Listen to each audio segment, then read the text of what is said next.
Okay, so let's quickly get started. Also, today we have something special. So, towards the end of the session, there will be a very interesting thing which we would want to do. Okay, but I don't want to talk about that right now. I want to get started with the theme of the day. The theme of today is going to be maths. And in maths also, we will stick to the concept of GCD and LCM. How many of you have heard about these?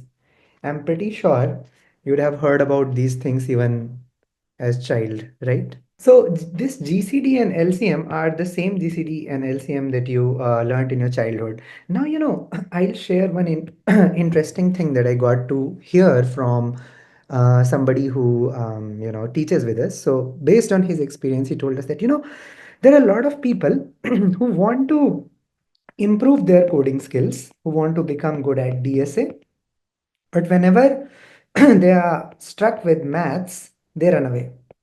I mean, they're kind of afraid of math. They don't want to do maths. They don't want to hear maths, right? I'll tell you one thing. So this analogy is just like maybe you want to drive a car in NCR, but you are afraid of traffic. You can't drive. You'll have to hire a driver, right? So if you want to become good at this, you have to face maths. And it's interesting. The more you face, the more you struggle, fall, rise. That's part of the journey. The better you become at this, and more powerful you become at this. Okay, so let's get started with this very simple thing of GCD and LCM. So, what is GCD? All of us know GCD is greatest common divisor. We talk about common things when we have been thrown with multiple items. Okay, so if somebody just gives you one number and asks you that, hey, what is the GCD of 4? It doesn't make sense because 4 is alone. 4 is alone. It's lone number, single number. So if somebody gives you multiple numbers and then asks you for greatest common divisor of 4 and something, let's say that something is 6, then it makes a lot of sense. So when you are asked with greatest common divisor, naturally you would first want to list down all the divisors of 4. So how many divisors of 4 are there? I mean, how many integers divide 4 completely? So if you just write them down, you will see 1, 2, and 4, right? Yeah, these are the divisors of 4. And for 6, how many divisors are there? 1, 2, 3, and 6. Are there some common divisors? Clearly, this is a common divisor and this also is a common divisor. Is there any other common divisor? The answer is no. Now, what is the greatest of 1 and 2? The greatest of 1 and 2 is 2. So I can clearly say that GCD of 4 and 6 is equal to 2, right? Okay, so this was just a quick refresher of what GCD is. Now you can just take any two integers, list down all their factors or divisors and find out which all are common, and out of the common ones, which is the greatest, the biggest. That would be your answer, right? Okay, so what can be the most basic approach? The brute force approach, which you call that. What can be the brute force approach to find out GCD of two integers, let's say x and y? Simple for loop, yeah, isn't it? Okay, now tell me one very simple thing. If you have been given two integers, x and y, let's say x is, could be anything, let's say 14, and this is maybe 70, something like this. Okay, and you have to find GCD of 14 and 70. Can it ever happen that GCD of 14 and 70 is equal to maybe 15 or 16 or anything like that? Is it ever possible? It's never possible. Why it is never possible? Because when you say GCD of 14 and 17 is equals to, let's say, K, that means K is a divisor of 14 as well as 70. Now, 14 is smaller than 70. So this is the minimum number, right? Divisor of anything can never be greater than that. Have you ever heard that divisor of 5 is 7? It's nonsense. If something is divisor of something, then it has to strictly be smaller than that. So I can say that if something has to be a GCD of x comma y, then that will definitely be smaller than or equal to minimum of x comma y, right? So in this case, minimum of x comma y is 14. So I'm 100% sure that my answer will be smaller than equal to 14. By the way, what is the answer? What is the GCD of 14 and 70? Yeah, it is 14. In this case, it is 14. And let's say you had something else. Maybe you had 14 and 24. In that case, what would have been your answer? What's the GCD now? 2.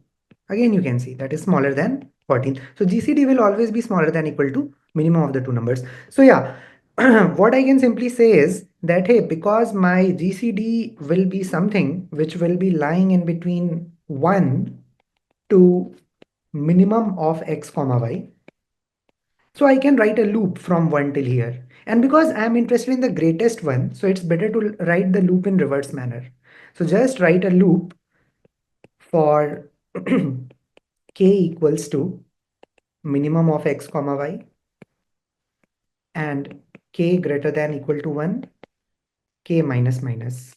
Okay, so you are doing a reverse looping, and if you ever find that your x is divisible by k and at the same time y also is divisible by k, then it is guaranteed that k is your answer. So you can just go ahead and return k, right? See, in the worst case, you may have two numbers like maybe 50 and 33.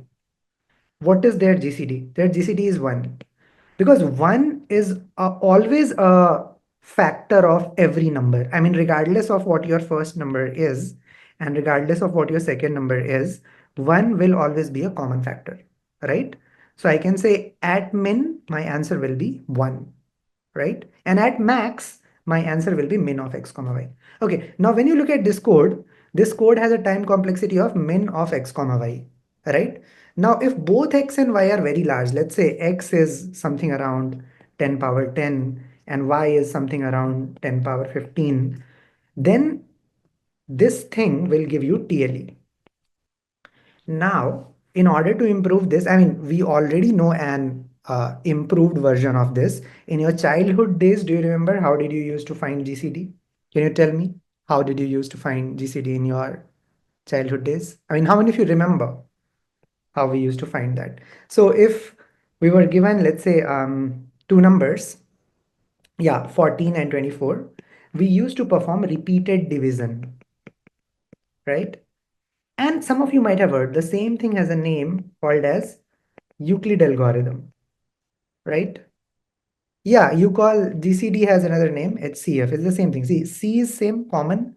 Greatest and highest are synonym.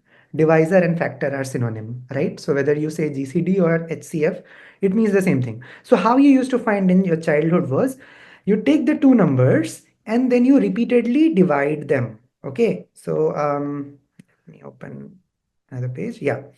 So you take 14, 24, and you divide 14, 1, 14. Now the remainder is 10. And now in the next iteration, the previous divisor becomes the dividend. Again in next iteration, the previous divisor becomes the dividend. And again in next iteration, the previous divisor becomes the dividend. The moment remainder is 0, whatever is your last or latest divisor, that is your answer. So this is how you find it out by doing repeated division. All of you remember it? How many of you remember that you used to find out GCD using this technique in your school days? Yeah. And can you write the code for this? It is super easy to write a code for this because all that you need to track is your dividend and divisor. So dividend is the maximum of the two numbers and divisor is the minimum of the two numbers. And in the next iteration, they get changed. So in the next iteration, what happens that your minimum becomes your dividend and your new divisor is the remainder of this and that. So it can be written pretty easily. I mean, you can just say that, let's say there are two numbers A and B. So what we will do is we will say that, hey, the minimum of them is min of A comma B and maximum of them is max of A comma B, right? And now we can write a very simple logic where we can say that while maximum mod minimum is not equal to 0. I mean, that is what you do. When I write this condition, I basically mean this thing. As long as my remainder doesn't become 0, I will go on doing my repeated division. And when I do my repeated division, what is it that I am doing? See, first I find out what my remainder is, right? And how I find that out? Just by taking a mod, correct? So you can say that, hey, my remainder will be maximum mod minimum. And now for the next step, which is this step, we all know that maximum will be equal to previous minimum. So we need to do that assignment of maximum equals to previous minimum. So what I'll write is that, hey, my new maximum is going to be equal to previous minimum. And my new minimum, which is, the new divisor is going to be my remainder. And remainder has been stored in this variable. So I can say my new minimum is going to be remainder. That's it. This is the logic. Now, once this loop has exited, if this loop exited, that means you must have got a value of minimum for which remainder would be 0. That is the reason this loop kind of broke, right? So finally, you can just return the value of minimum and enjoy. Is that making sense? How many of you are able to understand this? If you got this code. Okay, great. What is the time complexity of this code? Is this better than what we had before? Because see, there is no use of this code if it is not performing better than the last one. So, a lot of people remember the time complexity of this code, but I have found that very few of them clearly know, I mean, why the time complexity is equal to whatever it is. And it's little tricky. It's little tricky. So you will have to understand it by putting some attention. So let me explain. Let's say there are two numbers. The first number, let's say, is 7. The first number is 7. And let's say the second number is 44. Okay. And you want to find the GCD of 7 and 44, right? Okay. Now, we all know we are going to do repeated division. So 7 will be divisor, 44 will be dividend, and then the series of division will keep on happening until we get a remainder of 0. This is what we'll do. Now tell me one thing. If you divide any number by 7, then what is the remainder that you can get? Can you ever get a remainder which is greater than equal to 7? It is impossible. Because when you divide something by k, let's say there is a number and you are dividing that number by k. So the remainder that you will get will always be smaller than k for sure, because it's remainder. Whatever remains can never be equal to the divisor or greater than the divisor. It's impossible, right? So I can say that, hey, whatever is my divisor, my the next divisor, because this remainder is going to be the next divisor, right? So my next divisor is definitely going to be smaller than this. So this is first thing which I want you to understand. Just keep it at back of your mind. It will be very useful. Okay. So what will be very useful? That if you are taking remainder of this thing, this number with k, then the result will be in between 0 to k minus 1. Now come to the point. So we had two numbers, 7 and 44. So let's say the largest of the two numbers is 44, and the smallest number could have been anything, to be honest. I mean, when I say the smallest number could have been anything, it could be anything in between 1 to 44. Now I would say let's split it into two parts. The first part, which is from 1 to 22, and the second part, which is after 22, right? So I'm considering my first case where my, you know, uh, this number is smaller than equal to 44 by 2. And here it is greater than 44 by 2.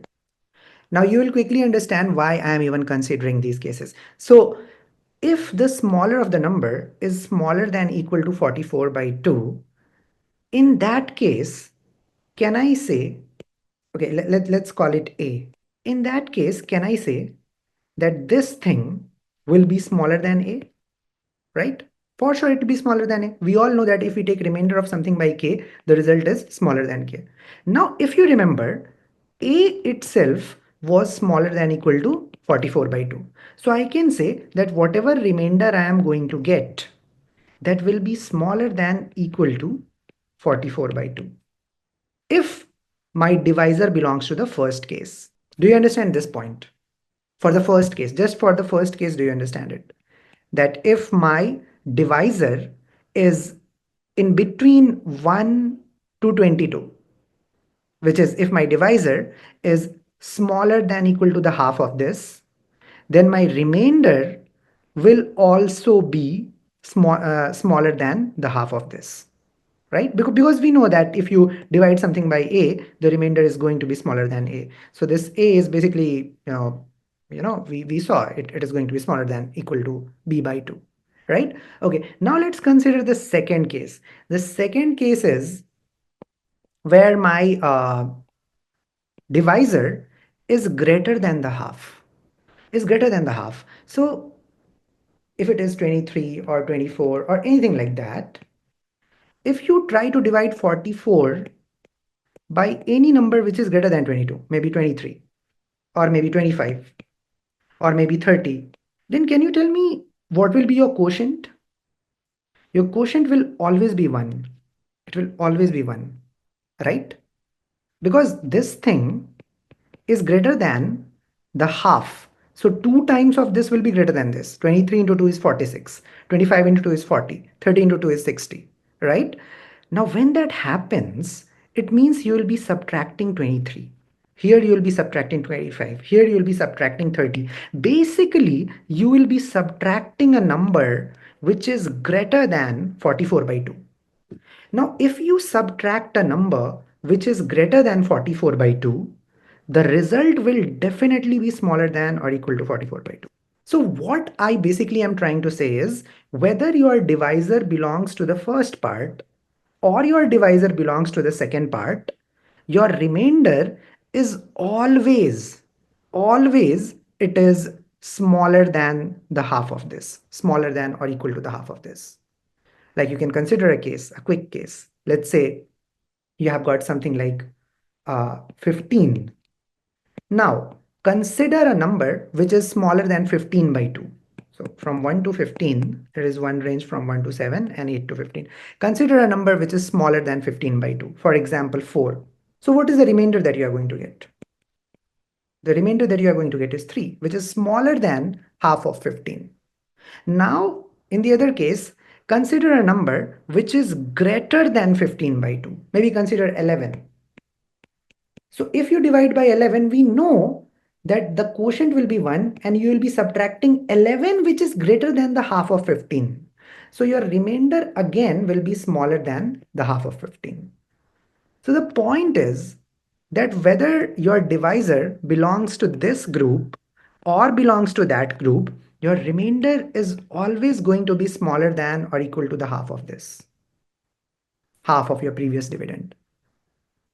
Is it making sense? How many of you understand this reasoning? Just type in yes or no. Yeah.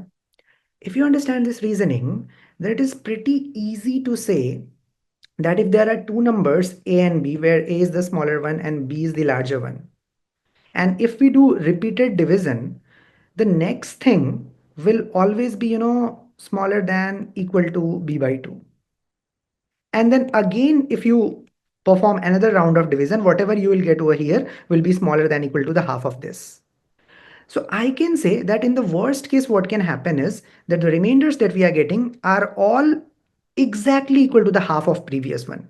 So they are reducing by half, half, half, half, half, half, half. Every time they are reducing by half, half, half. And in the worst case, what can happen is that they can keep reducing till they become equal to 1. Like you might have seen a lot of examples. For example, if you take 14 and 33, for example, 14 into 2 is 28. Then you get 5 here. then 5 into 2 is 10, then you get 4 here, then 4 into 1, and then finally you get 1 here, and then finally it becomes 0 over here. So basically this thing reduced, reduced, reduced, finally it became 1, and here you condensed. Now if you take a look, as I told you, the remainder that you got over here is smaller than the half of this. The remainder that you got over here is smaller than the half of this. The remainder that you got over here is smaller than the half of this. And what was this number b? So let's say there is a number b and you are repeatedly dividing it by 2. Repeatedly dividing it by 2 in the worst case, after how many iterations it will become 1? After how many iterations it will become 1 if you are repeatedly dividing a number by 2? Log of b base 2. Exactly, right? So, I mean, let's say there is a number 16, it becomes 8 and then 4 and then 2 and then 1. So how many steps? 1, 2, 3, 4.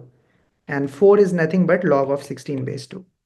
So I can say that if the two numbers are a and b, where b is the larger one, my worst case complexity will be log of b base 2. Now this is much better than the previous, the brute force approach. So if you remember our brute force approach, the complexity of our brute force approach was minimum of a comma b. Minimum of a comma b can be huge, right? But log of b will be very, very small, very, very small. Imagine your a is 10 power 10 and b is 10 power 8. So the first approach would take you 10 power 8 iteration, but this approach would take you log of 10 power 8 base 2, which is how much? Which is not even 30, just 30 iterations. That is the reason this approach is the faster one. Okay, cool. So enough about the time complexity part of this. Now that we have understood that how we compute GCD, how to compute LCM.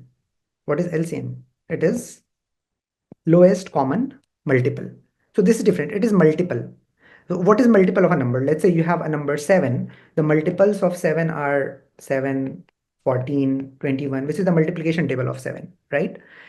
And here it is lowest. It's not the largest. So let's say you have two numbers. For instance, you have 7 and okay. So what you can do is you can list down of 7.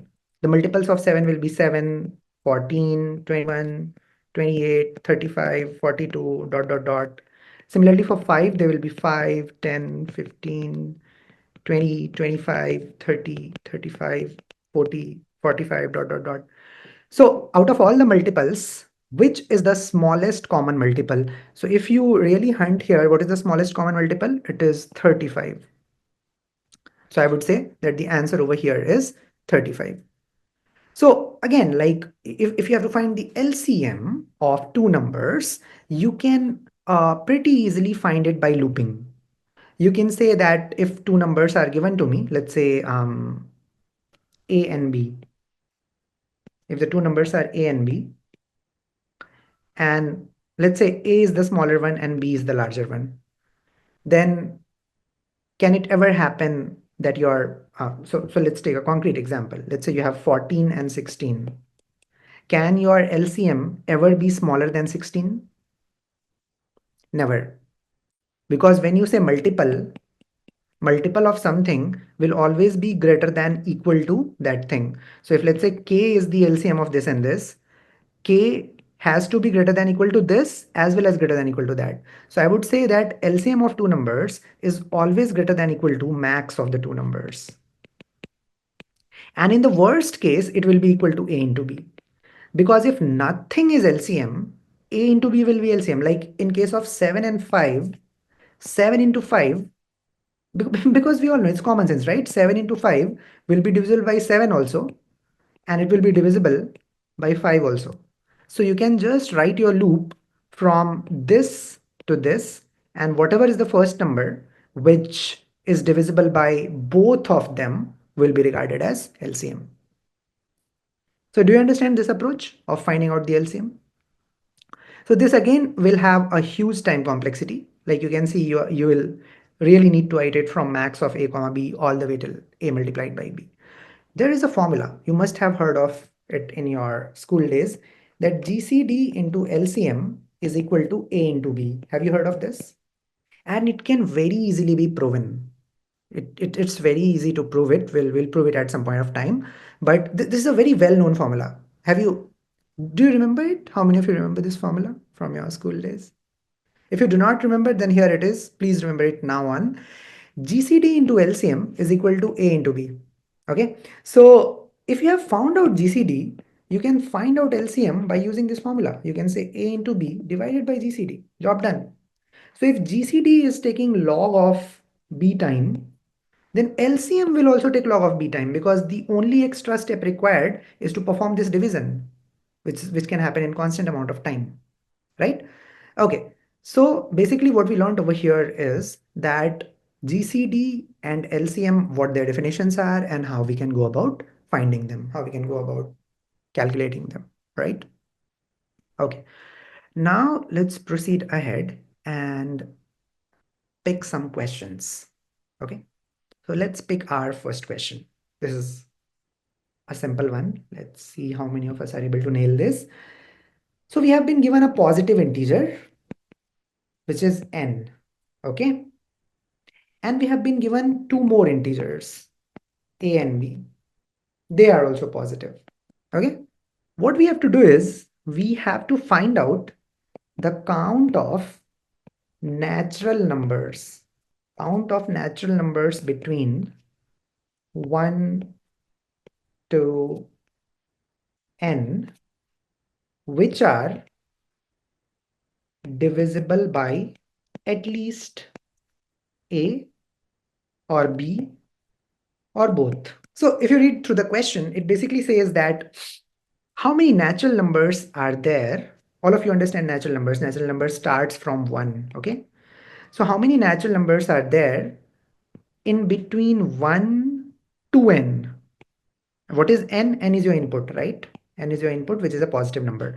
So how many natural numbers are there in between 1 to n, which are divisible by either a or b or both?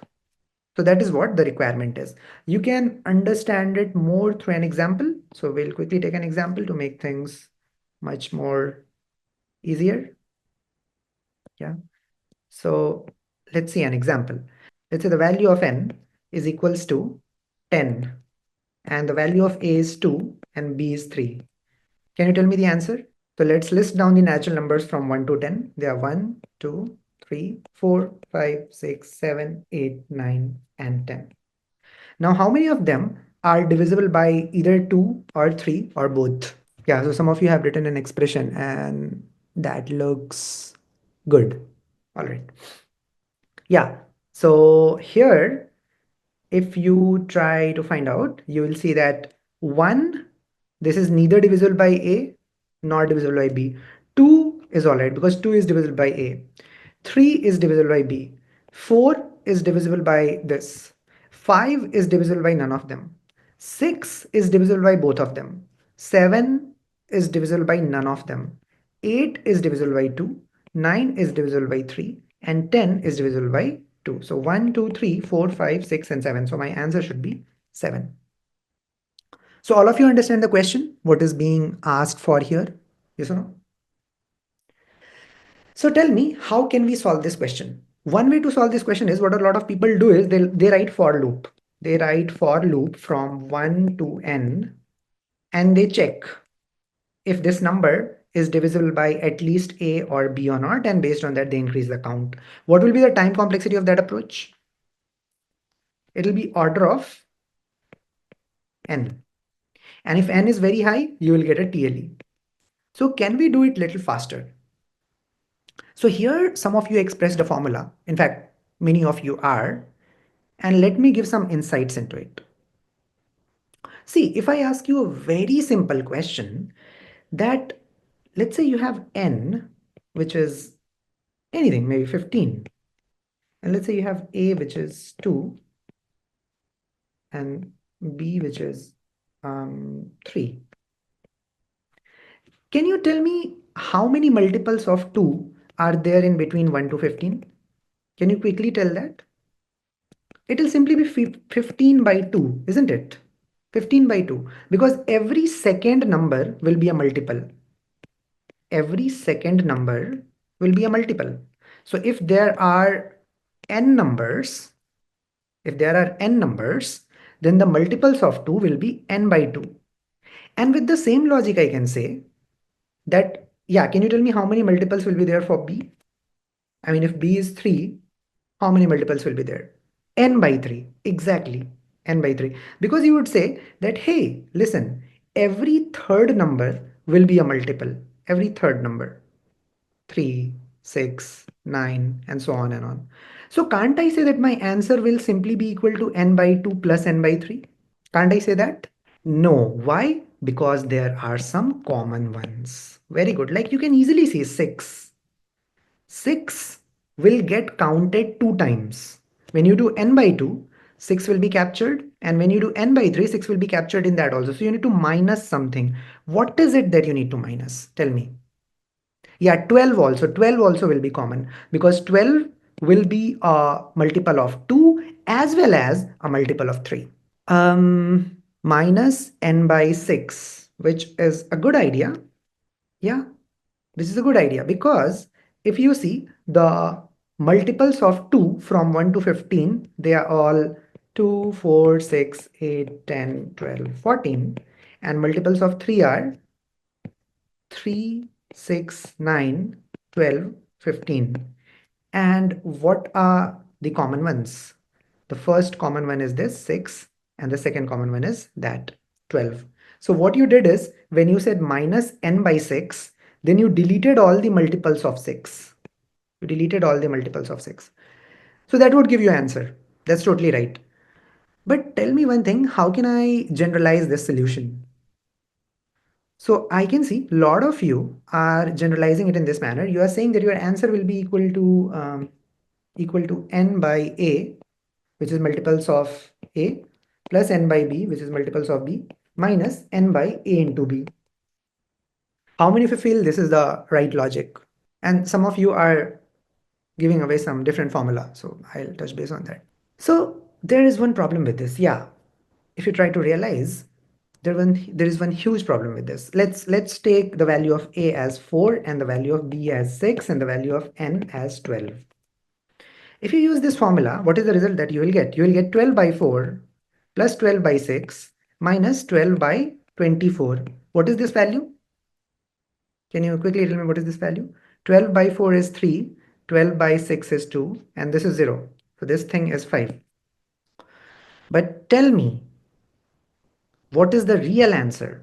I mean, if I list down all the integers from 1 all the way till 12, then how many of them are divisible by 4 or 6? So I can say 4, definitely, 6, definitely, and what else?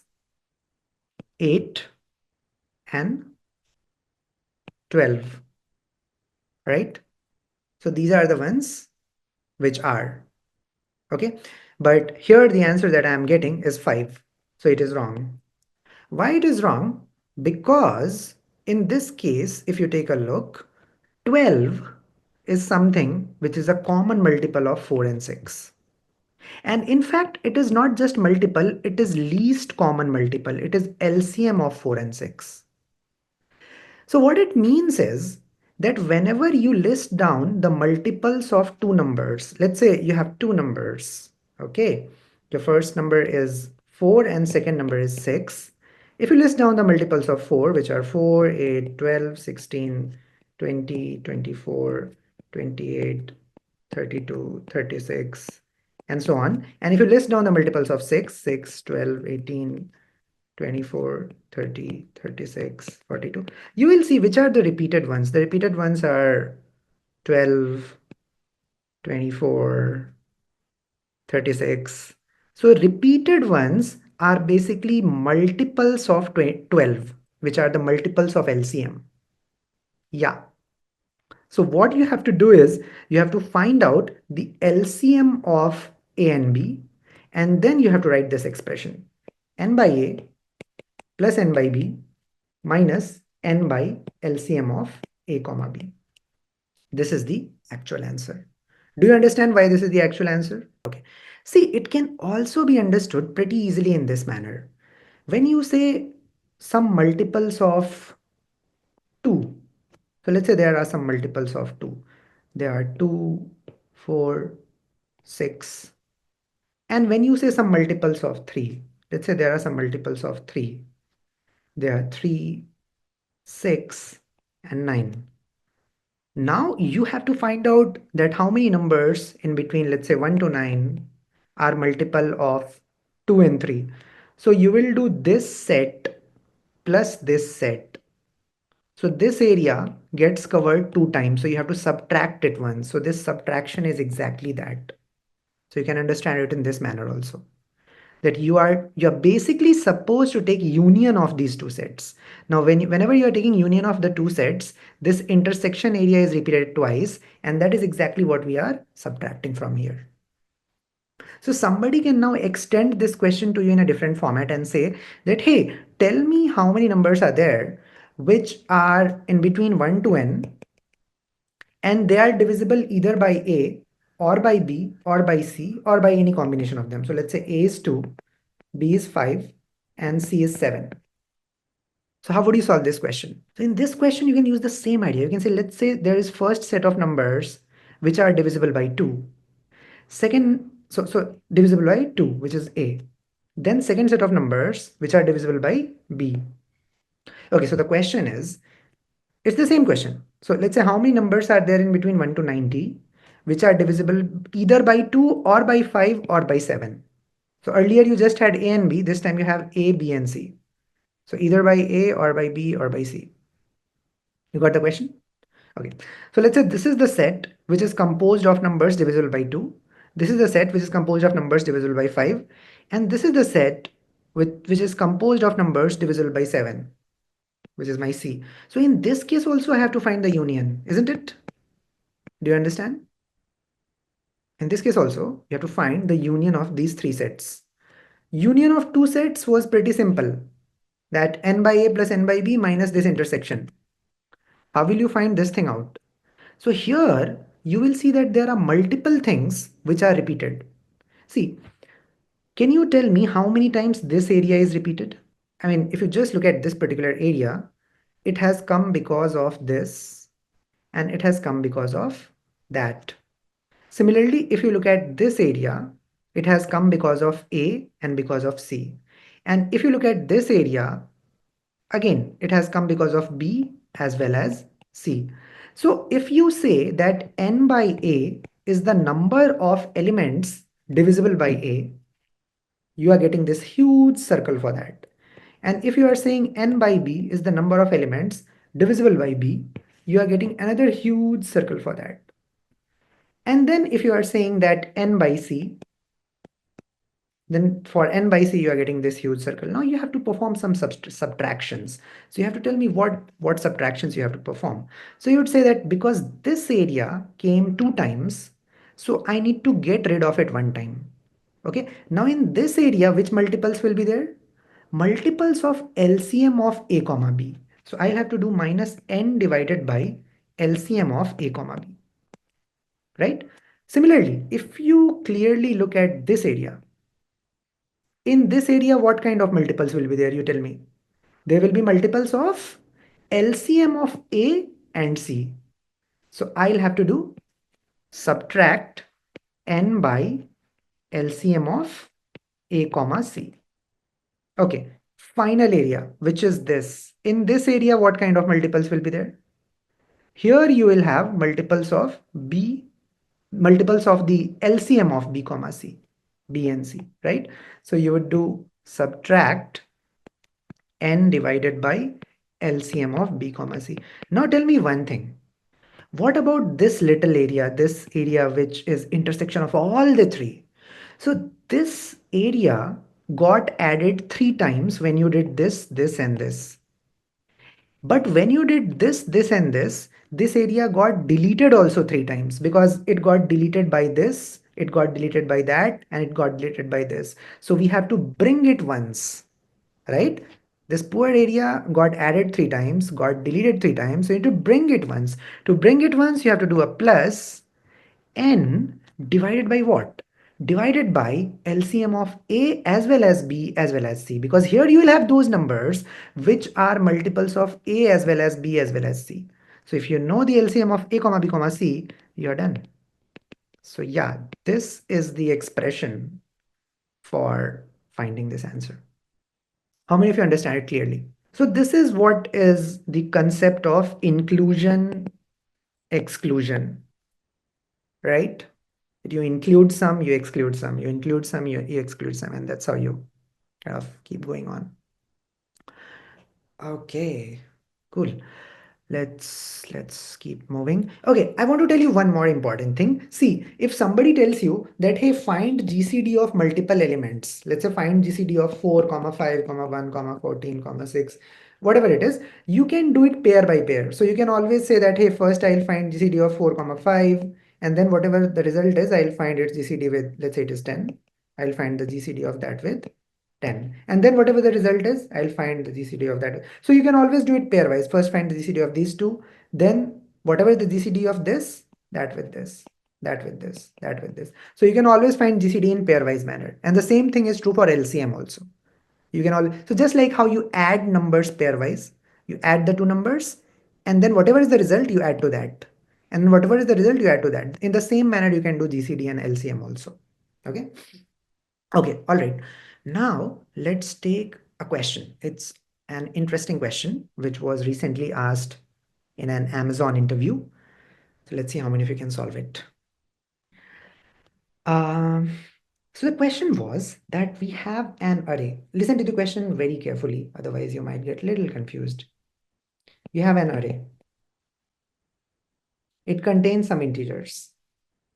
So let's say the integers are maybe 1, 1, 2, 1, 2. Okay. What we have to do is we have to choose a number x which must be greater than equal to 2.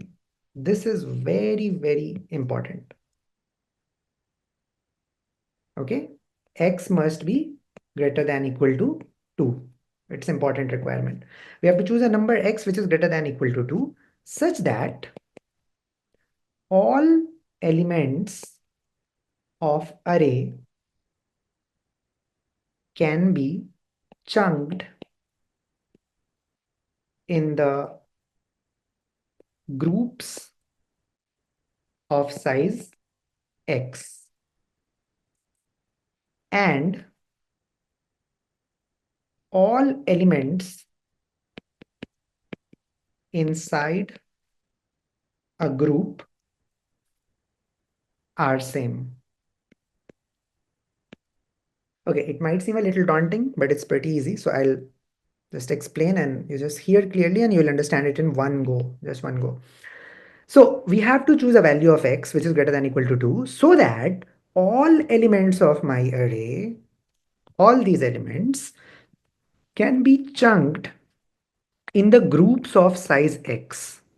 So what I have to do is I have to create groups of size x, the first group of size x, the second group of size x, the third group of size x, as many groups as you can create. So you have to create groups of size x.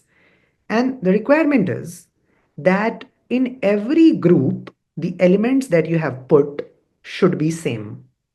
You see it. All elements inside a group are the same. So let's say, let's take an example. Let's say this is your first group of size x, where x is greater than equal to 2. And this is your second group, which is of size x. And this is your third group. And this is your fourth group. All these groups are of size x. Okay. And let's say the value of x is equal to 3. Then here you have all a's. Here you have all b's. Here you have all d's. Here again, you can have all B's. That's all right. But the important thing is that within a chunk, which is inside a chunk or group, inside a group, all elements must be same. So inside this group, all elements are carbon copy, are same. Inside this group, all elements are same. Inside this group, all elements are same. Inside this group, all elements are same. Do you understand the question? How many of you get the question? Yeah. Okay. So let's try our luck with this example. Is it possible to do that for this case? Will answer always exist? Oh, we'll come to that. We'll take that up. But let's take this as an example and tell me whether it is possible to do that for this or not. And what is the value of x that you would choose for this array? Yeah, very good. Excellent. So if you choose the value of x as 3, then you can say, let this be my first chunk of size 3 and let this be my second chunk of size 3. Let's put all the ones here and let's put all the twos there and the job is done. So tell me, what is the first approach that comes to your mind? One of you have already shared your approach. Can you talk about the logic of it?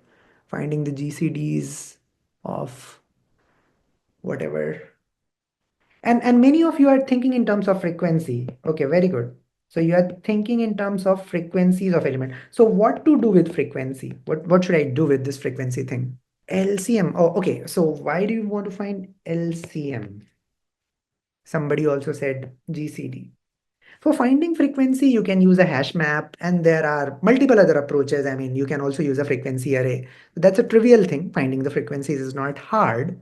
You know, I have seen a lot of people come up with a solution where they say that if frequency of all elements are same, then the answer is always possible.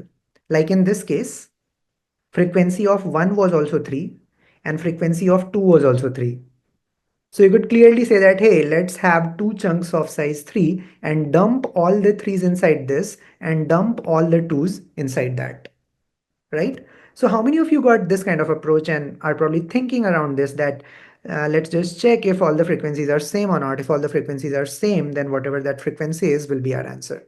So that's right. That's right for the case where all the frequencies are same. So let's say you have something like this. You have 5, and then you have 4, 4, and then you have 1, and then you have 5, 5, 4, 1, 1. So here the frequency of 1 is 3, frequency of 5 also is 3, and frequency of 4 also is 3. So you would say your answer is 3. There is just one exception to this approach. And what is that exception? That exception is that if frequency of everything is 1, then the answer is not possible because the question is asking us to pick a value of x which is greater than equal to 2. So if frequency of everything is 1, then it is not possible. So frequency of all the elements should be same and that frequency f should be greater than 1. But see, will this cover all the cases? Will this cover all the test cases? What kind of test cases it won't cover? So let's take some example. Let's say you have 4, 1, 1, 4, 1, 1. Okay, in this case, is it possible? Is it possible to come up with a value of x which is greater than equal to 2? Yeah, so tell me, what value of x would you pick for this particular case? 2. Okay, so you would say, let this be my first chunk, let this be my second chunk, and let this be my third chunk. All are of size 2. In the first chunk, I can dump the 2 4's. In the next chunk, I can dump these 2 1's, and in the next chunk, I can dump these 2 1's, and then the job is done. So see, this is the case where frequency of 4 was 2 and frequency of 1 was 4. So the frequencies were different, but still it was possible, right? Yeah, so now this would give you a clue that, hey, this question is all about finding GCD of frequencies. GCD of frequencies. See, the frequency of 4, the frequency of 4 was 2 and frequency of 1 was 4.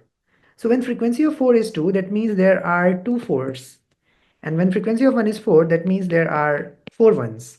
Now if GCD of 2 and 4 is 2, what does it mean? It means that, I mean, all these 4's can be grouped in chunks of 2, right? And all these 1's can also be grouped in chunks of 2. Correct. That's the idea. That's the basic idea. So least frequency is answered directly. Correct. No, not the least frequency. It hasn't got to do with least frequency. See, Your least frequency could be anything, maybe, okay, let's take a case where, let's say you have 4, 1, 1, 4, 4, 1, 1, 1. In this case, is it possible? Is it possible in this case? It's not possible. Why is it not possible? What is the frequency of 4? And what is the frequency of 1?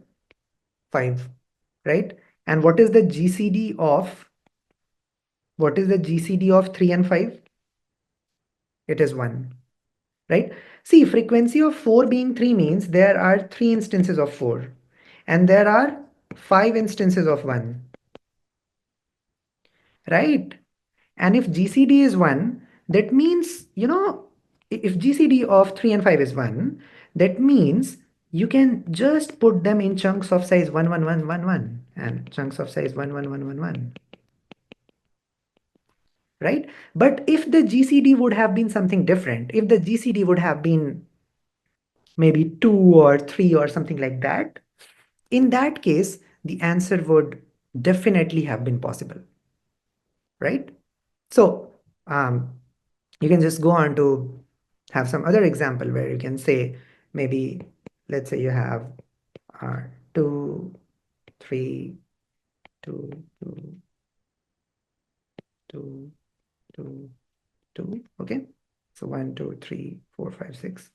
Oh, oh, yeah. And then you have a lot of threes. 1, 2, 3, 5, 6, 7, 8, 9. Okay. Tell me here, what is the frequency of 2? How many 2s can you see? 1, 2, 3, 4, 5, and 6. And what is the frequency of 3? 1, 2, 3, 4, 5, 6, 7, 8, 9. Oh, it's 10. Let's remove this. Only 9. Okay. What is the GCD of 6 and 9? The GCD of 6 and 9 is 3, right? There are 6 instances of 2. What it means that you have 2, 2, 2, 2, 2, and 2. And there are 9 instances of 3. That means you have 3, 3, 3, 3, 3, 3, and 3, 3, 3. GCD of 6 and 9 is 3. That means this 3 divides this 6. Because 3 divides this 6, so I can say I can create chunks of size 3, 3 each. Similarly, 3 also divides this 9.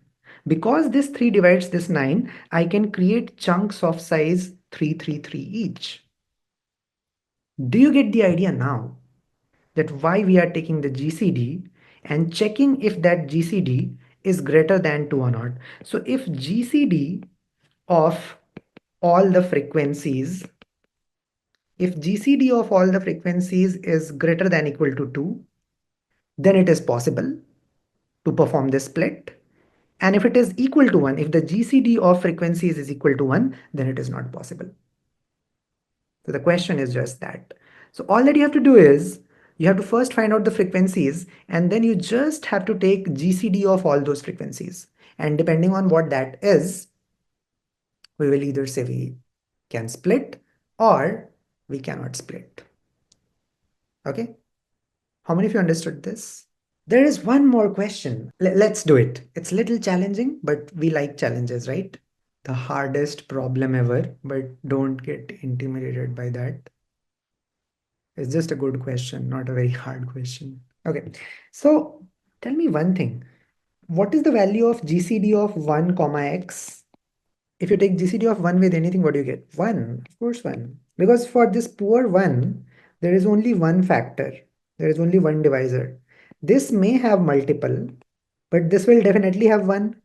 And everything else is useless because that is not present here. So GCD of 1 comma anything is always 1. Now, tell me one thing. Uh, I already told you that if you have a sequence of numbers and you want to find their GCD, you can find in any order. You can first find the GCD of A comma B, and then the result of that with C, and then the result of that with D, or some other order also. You can first find the GCD of AC, and then the result of that with D, and then the result of that with B. Tell me one thing. If you have an array, if you have an array and it has a subsequence, maybe let's say A0, A2, and A9. So if GCD of A0, A2 and A9 is 1, what does it imply? Can it imply something critical to you? They say the GCD of this, this and that is 1. You mean these numbers would be prime? Not necessarily, no. Because let's say you have 4 and then you have 6 and then you have 9. So what is the GCD of 4 comma 6 comma 9? What is the GCD of 4 comma 6 comma 9? It is 1, right? But these numbers are not prime. Yeah, they are relatively prime or they are co-prime. So co-prime means if two numbers are co-prime, that means their GCD is 1. So yeah, these three are co-prime when taken together, not pairwise, because these two are having GCD of 3, these two are having GCD of 2. So, okay, that co-prime thing is different. Come to the important thing. See, if you want to find, let's say, the GCD of this entire array, can I say the GCD of this entire array can be written as GCD of these elements, which is A0, A2, A9, comma, remaining elements. Can I write it like this? Can I say that GCD of entire thing can be found out in this sequence also? Can I say so? Of course I can say so, because I told you that GCDs can be computed in any order. You can first find the GCD of this, this and that, and then whatever is the result, you can find its GCD with all the other elements. If any sequence has a GCD of 1, the GCD of entire array will be equal to 1. It's common sense to understand. Like if you have an array, no matter what is there in that array, but if you have a 4 and a 7, and if the common factor of 4 and 7 is 1, then the GCD of this entire thing would be 1. You can definitely not have anything larger than 1, because anything larger than 1 means if your GCD is k, that means 4 can be written as k multiplied by something, let's say x, and 7 can be written as k multiplied by something, let's say y, but that's not possible. Why? Because the GCD of 4 comma 7 itself was 1. So basically the idea is, if GCD of any subsequence is 1, then GCD of entire array will be equal to 1. That's an important idea that I want to tell you. Do you connect to it? How many of you connect to it? So just brainstorm a little more on this. It's not that difficult to understand. And then try that question, hardest problem ever. You will be able to nail it. And you will feel great after solving that question. Okay?